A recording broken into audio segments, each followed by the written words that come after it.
Hello, hello, hello. Welcome to a new episode of Escape Velocity. Very happy to be here today, well, like usual, but today is even more special because we switch a little bit focus. We used to have a lot of guests from the US or from Europe, but today we go to India with Isabelle-Jasmin. Is that correct? That's very correct, yes. All right, brilliant. So, well, thank you for being with us.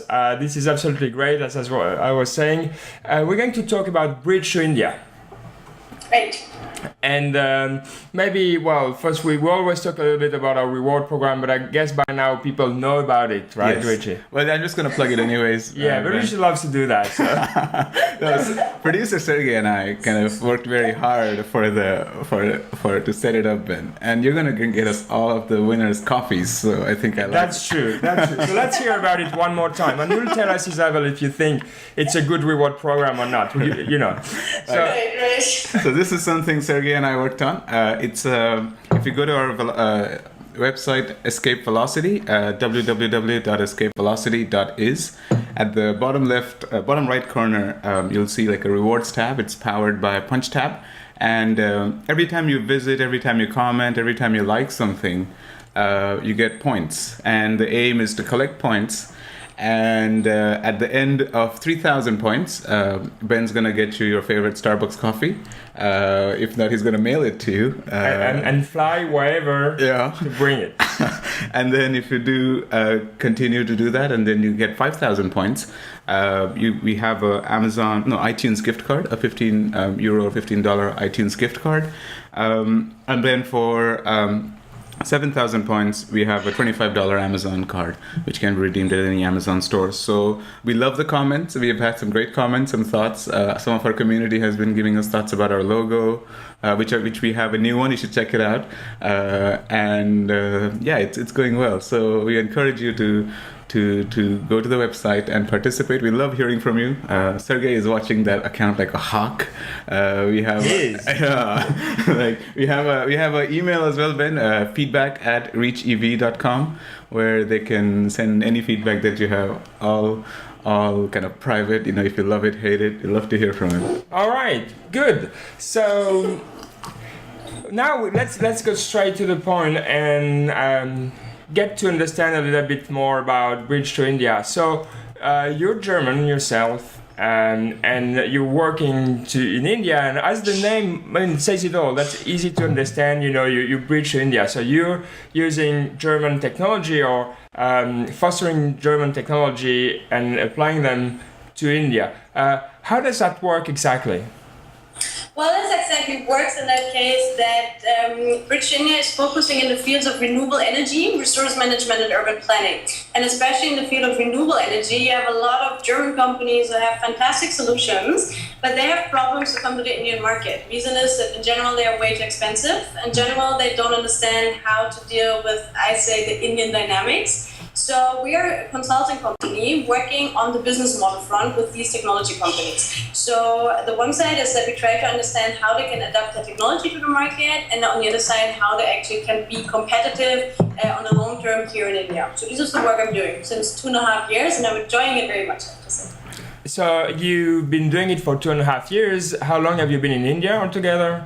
The same? 3 years. So I studied political science with a focus on India. So I've been here in Delhi at JNU at the university. So starting this company here with Tobias, my business partner, was not something by chance. So it was not that we kind of had a map and then we said, where do we go? India sounds good. So we kind of figured we knew what's happening here. And we see that there are a lot of challenges in the Indian market. And we see that we have the solutions, but in between there is no bridge. So that was actually the initial business model.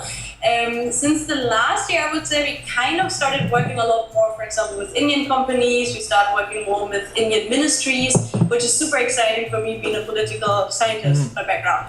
I'm going to ask you, I guess, the stupid question everybody asks you first, but Germany seems, that country. I'm from Switzerland, so we're very organized. Okay. Very organized, right?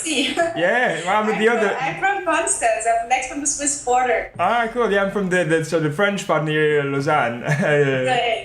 And so I get the organized part, India is not known for being maybe, the most organized country in the whole world. So how do you deal with that? How do you make German people, Indian people, understand each other and work together well? Are there any tricks, for people who are beginners?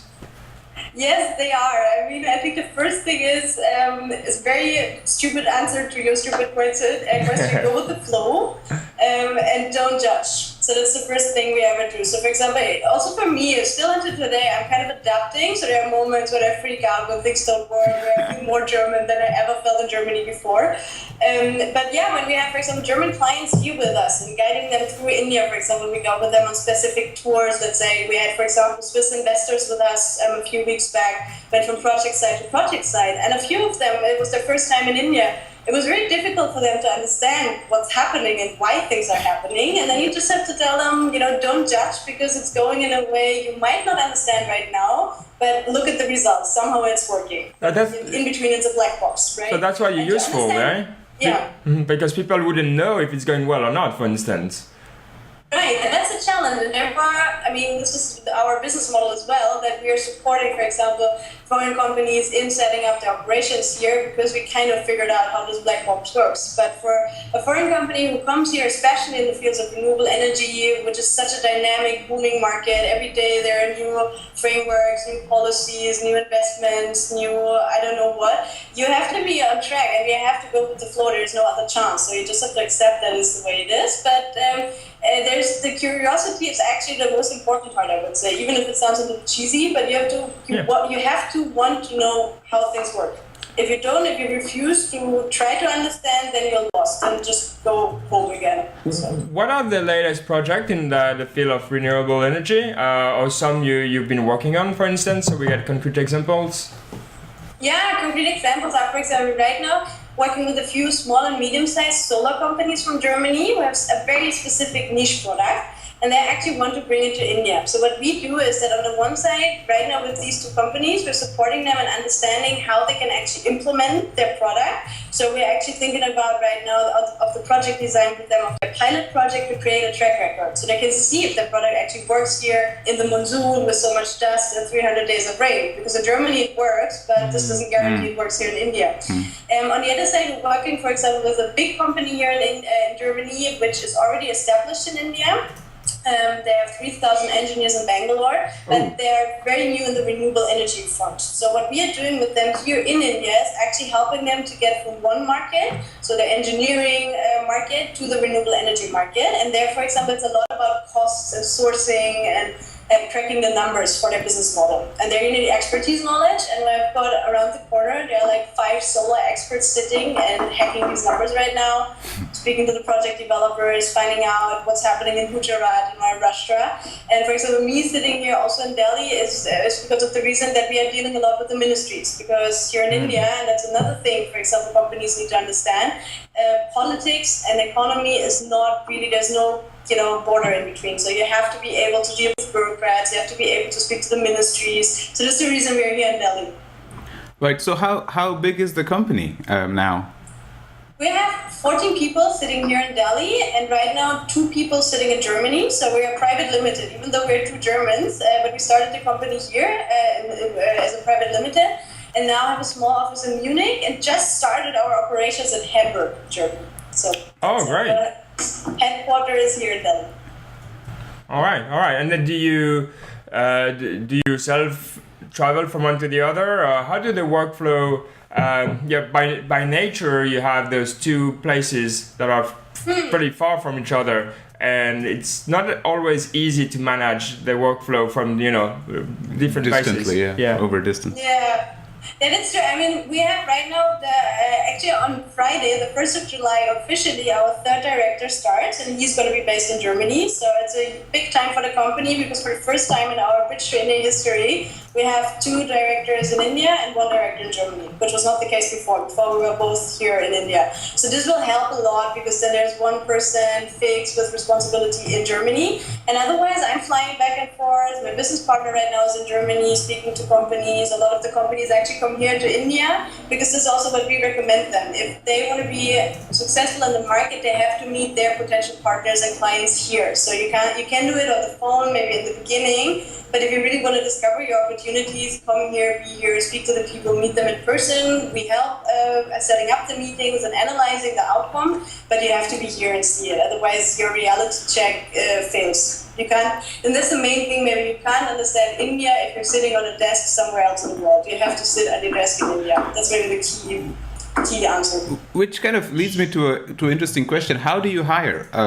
Is it hard to hire people over there for you? Actually, yes, because of two reasons. In the field we are working in, we need people with a specific background. So we need engineers, but engineers who have an understanding in the renewable fund. But they should not only be engineers, they should also be good consultants, because we are working with companies. So we're not putting them on the side and where they actually install a solar roof or solar power plant. So they have to sit here and understand the business opportunity behind, for example, certain technologies, and if this technology would work here or not. So they have to understand the business case. And finding this combination of people who have an engineering training and a business experience is quite rough, I have to say. So our recruiting process is quite large, I have to say. So for example, for finding our first solar expert, which was also the first time we hired properly, we had around 100 interviews, 400 applications, and we hired one person. Wow. And this was a very good lesson learned to actually see what we get from the market. And now through our networks, and because also Bridge to India has now kind of a name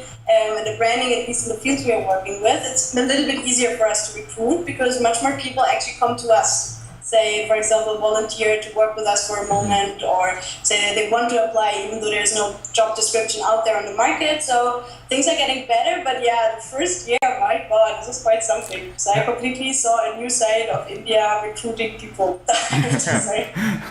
Has this been the hardest part of setting up the company, or did you get any other, things that you didn't expect and were much harder than you thought? Oh yeah, actually I thought running an office is like you run an office in Germany. So I had a little company during my studies in Heidelberg in Germany. So I thought if you run a company, it's more or less the same process. But I completely underestimated the difficulty of finding simple things like a good printer, finding a good courier service in the city. And this is because it's not difficult in India, from a general point of view, to find high qualified people. It's not really difficult, but it's very difficult to work with the informal sector. It's very difficult to find people for the daily routine. And, there are so many kind of Kafka-esque situations where you just think it can't be true, but it's actually true. So the only reaction is you relax and you smile, because if you freak out, it will not change, right? But so this is maybe the biggest thing I underestimated. So can you talk about a little bit about the vision and where you're trying to go with this in the medium term or the short term? Yes. Yeah. So what we started with